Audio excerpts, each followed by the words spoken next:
안녕하십니까? 베팅 부동산 한국은 실거주가 없다. 미래 수요 vs 미래 공급. 그래서 매수는 망한 거다. 진행하도록 하겠습니다. 중앙일보 영글은 이제는 마용성이다. 10억 빚내서 집 사는 2030. 요게 제목이고 기사 내용에 요런 게 있습니다. 20대 신혼부부 A씨 6월 서울 양천구 신정동의 아파트를 14억 5천에 대략적으로 15억에 매수를 했는데 부모님으로부터 3억 받고 그리고 모은 돈 2억 그리고 10억 대출 받아가지고 샀다.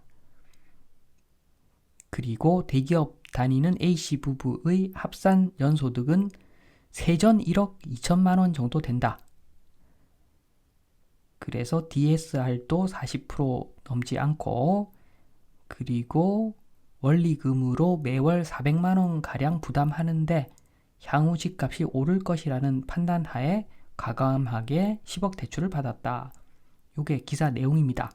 지금 1억 2천만 원 세전 요게 많은 소득인 것처럼 많은 소득이라는 뉘앙스로 기사에서는 말하고 있지만 요 정도 소득이면은 미국에서 주택을 사면은 당연히 10억보다 훨씬 저렴한 주택을 사야 정상인 수준이겠지요. 여기는 한국인데 한국 이야기를 하더라도 이 행동이 잘한 건가? 저는 잘 모르겠습니다. 한번 계산 한번 해봅니다. 긍정적인 방향으로 계산을 해봅니다. 5억을 가지고 15억짜리 집을 사다.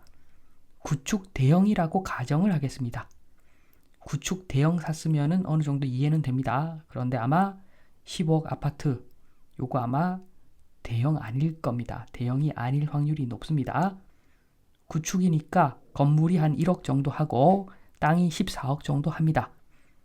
한마디로 몸테크 하는 거죠. 요거는 어느 정도 괜찮을 수가 있습니다. 만약에 대형 평수가 맞다면 10억에 대한 이자 3%는 3천만 원 비용 들어가죠. 보유세 300 들어가고 건물 감가상각 1억짜리니까 앞으로 10년 더 쓸 수 있다고 보면은 1년에 1천만 원 정도 감가상각 비용 나갈 거고 그러면은 비용 총액이 4,300 정도 깨집니다.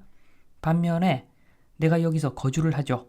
월세로 따지면은 주거의 품질을 생각했을 때 한 150만 원 정도 수준 그러면은 1년에 1,800 정도 세이브가 되는 거고 그리고 14억 땅값이 3% 정도 매년 올라주면 1년에 4,200만 원 정도 플러스 수익이 잡히는 거죠. 그러면은 수익 총액이 6천만 원 해서 남는 장사죠. 그런데 잘 보시면 14억 땅값, 14억 땅값이라고 했는데 이게 현재 땅값이죠. 이 숫자가 잘못됐을 확률이 굉장히 높습니다. 지금 6.25 이후에 누적된 과도한 땅값 상승으로 이게 아마 말이 안 되는 숫자일 확률이 높습니다. 주거지인데 지금 대형 평수 30평 정도 땅 지분이 있으면 뭐 말이 충분히 될 수 있겠지만 그게 아마 아닐 겁니다. 그런 점에서 저는 이 매수를 잘했다고 생각하지 않습니다. 만약에 신축 아파트 샀다고 가정합니다. 아파트 15억짜리 건물이 8억이고 땅값 7억입니다. 요즘 재건축 힘들죠. 그래서 이주 철거 그리고 건축 요 과정을 모두 매끄럽게 끝내려면 이자 포함해서 8억은 들어갈 겁니다. 그래서 건물 8억 신축이니까 건물 8억 땅값 7억 요렇게 보겠습니다. 그러면은 요거는 몸테크는 아니죠. 쾌적하게 거주하는 개념이 되는 거죠. 10억 이자 3% 하면은 1년에 3천만 원, 보유세 300, 건물 감가상각이 8억짜리니까 40년 쓰면은 1년에 2천만 원 정도 깨지죠. 이렇게 보면은 비용 총액이 5,300입니다. 그리고 이익을 한번 따져보면은 이게 새 아파트니까 월세 300은 나오겠죠. 그러니까 300짜리, 월세 300짜리 집에서 거주한다. 3,600 정도 세이브 되는 개념이고 7억 땅값이 3%씩 올라주면은 1년에 2,100만 원씩 오르겠죠. 이러면은 수익 총액이 6,600만 원. 몸테크 할 때 비해서 수익은 당연히 안 좋겠죠. 신축 아파트 사면 안 되죠. 재테크 측면에서 신축 아파트 사면은 사는 순간 엄청난 손해라고 보시면 됩니다. 감가상각이 크게 잡힙니다. 그리고 요즘 신축 아파트들 땅 지분이 적습니다. 여기서 수치상으로는 이익이 더 커 보이나, 그러나 현금 흐름은 굉장히 안 좋은 상태인 거고, 그리고 7억 땅값, 저 7억이라는 숫자 자체도 정확한 숫자가 아닐 확률이 높죠.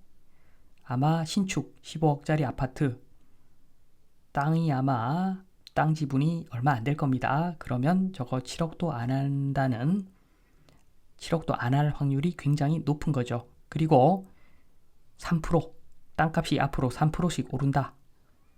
그것은 옛날 이야기고, 앞으로 저성장 사회, 초고령 사회에서 땅값이 3%까지 오를 건가? 미지수죠. 굉장한 미지수입니다.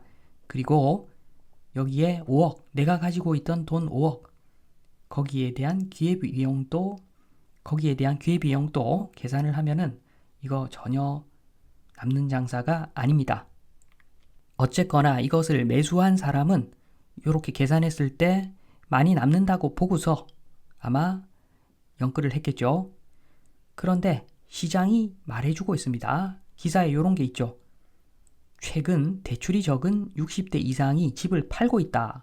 사는 사람이 있으면 파는 사람도 있는 거고, 지금 파는 사람이 누구냐, 사는 사람이 누구냐 중요하죠. 지금 시간이 흘러갈수록 매수자는 줄어들고 매도자는 늘어가는 상황이 옵니다.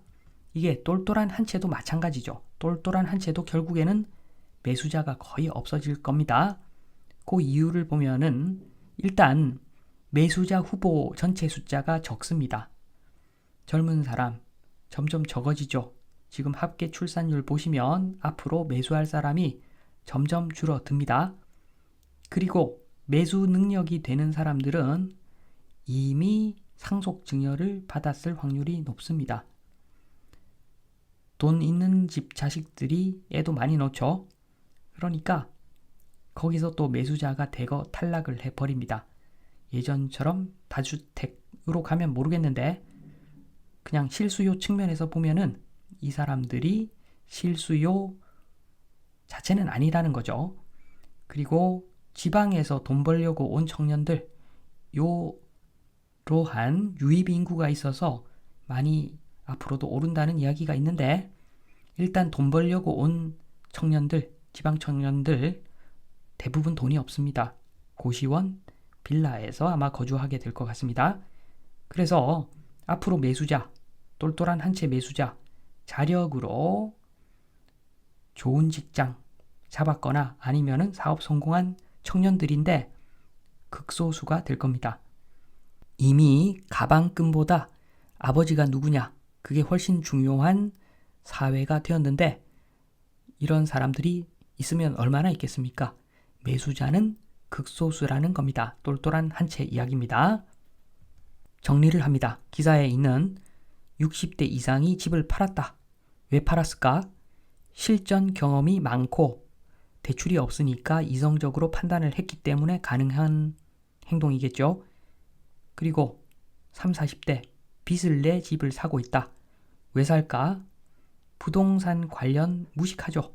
그리고 쫄아서 한 행동이죠. 쫄아서 한 행동은 결코 좋은 결과를 이끌어내지 못할 경우가 많죠.